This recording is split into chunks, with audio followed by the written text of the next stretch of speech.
भाटपाड़ा विधानसभा क्षेत्र से बीजेपी उम्मीदवार पवन सिंह के नेतृत्व में एक विशाल प्रचार जुलूस निकाला गया। इस रैली का नेतृत्व बैरकपुर लोकसभा से पूर्व सांसद एवं नुआपाड़ा से बीजेपी उम्मीदवार अर्जुन सिंह ने किया। रैली में हजारों की संख्या में पुरुष, महिलाएं एवं युवाओं की भारी भीड़ देखने को मिली। समर्थकों ने पूरे जोश के साथ पवन सिंह और अर्जुन सिंह के साथ कदम से कदम मिलाकर शक्ति का प्रदर्शन किया।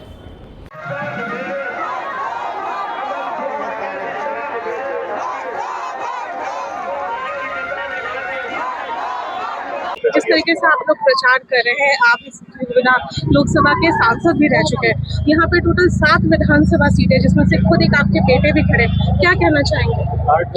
सुनामी आया हुआ है भारतीय जनता पार्टी का। मोदी जी के नेतृत्व में डबल इंजन की सरकार बंगाल में बन रही है। ममता बनर्जी कहीं भी नहीं है। उनको मुझे लगता है कि 30, 35, 40 में निपट जाएंगी और पश्चिम बंगाल में सुशासन आने वाला। जिस तरीके से वो कह रही है कि SIR करके वो लोग अपने शरीर का जोर दिखाना चाहिए। ममता बनर्जी पागल हो गई हैं, दिमाग से खाली हो गई हैं। SIR होने नहीं देंगे, CA लागू होने नहीं देंगे, वक़्फ़ अमेंडमेंट बिल लागू होने नहीं देंगे। ये नहीं करेंगे, वो नहीं करें। 49 साल बंगाल में सरकार कुछ नहीं करने दिया और नहीं करने की वजह से बंगाल का है। पहले तो वो बीजेपी पे आक्रमण करती थी, अब चुनाव आयोग पर भी पागल आदमी कुछ भी किसी को भी काट सकता है। दावा कर रहे हैं आप? देखिए, सीट का दावा मैं उस तरह से नहीं करता हूँ। सरकार हमारी बहुत बड़ी मेजोरिटी से बनी। जनता का मूवमेंट जो है समझ में अभी आ नहीं रहा है, क्योंकि जनता इस बार बहुत साइलेंट हो गई है। 2021 में जिस तरह से आपने देखा था कि जनता वो खुलकर बाहर आ रही थी, खुलकर अपना भावनाएं प्रकट कर रही थी, इस बार वैसा हो नहीं रहा। क्योंकि 2021 में हमारी पार्टी और इवन जनता भी पूरी, उनके विश्वास था कि बीजेपी सरकार आएगी, लेकिन किसी कारण से प्रशासन दल जो था, TMC की सरकार थी, और आप देख रहे थे जितने भी ऐसे बड़े सीनियर जो भी ऑफिसर्स थे, वो बहुत हद तक TMC को अंदर से सपोर्ट कर उनको जिताने की कोशिश किए थे। वो बाद में जाकर समझ में आया, पता भी चला।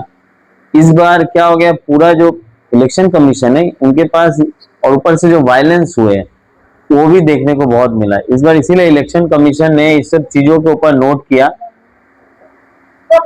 ये सब चीजों के ऊपर नोट किया, और नोट करने के बाद आप देखिएगा जैसे कोड ऑफ कंडक्ट लगा, जितने भी सीनियर ऑफिसर्स थे सभी को यहाँ से, मतलब उनको रिजर्व में नहीं डाला, उनको ड्यूटी फ्री नहीं किया, उनको सीधे यहाँ से दूसरे स्टेट में डाल दिया जिम्मेदारी देकर।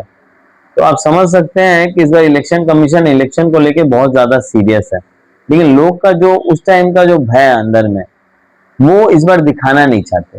वो बहुत साइलेंट होकर वोट देना चाहते हैं, और इंसान साइलेंट तभी होता है जब वो रूलिंग पार्टी के अगेंस्ट में उसका कुछ मूवमेंट होता था। तो अगर उनके फेवर में होता तो एकदम खुल के मतलब अपना फीलिंग्स को बयान कर पाता, पर वो चीजें दिखने को नहीं मिल रही है।